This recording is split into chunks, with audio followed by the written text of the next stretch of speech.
Gəlsin məsciddə bugün bura Peyğəmbər daxil olsun, desin ki, neynəsəz də cəhənnəmə getməyəcəksiniz.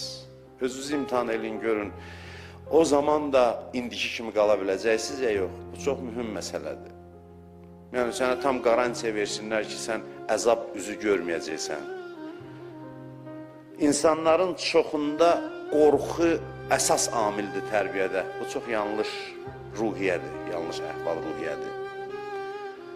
İnsana heç bir əzab vədi yoxdur, durur yaxşı iş görür. Bu çox gözəl ruhiyyədir. Təşviq, şövqlə yaxşı iş görür. Şövq çox mühüm amildir insan tərbiyəsində. Allah belə bəndələrini çox xüsusi sevir.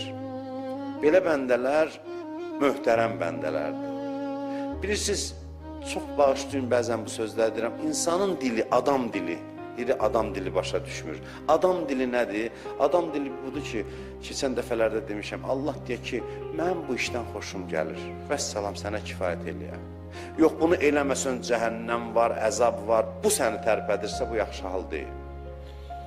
Allah istəyir ki, deyək ki, mən bu işdən xoşum gəlir. Adamsansa, vəssalam, kifayət. İnsansansa, kifayət.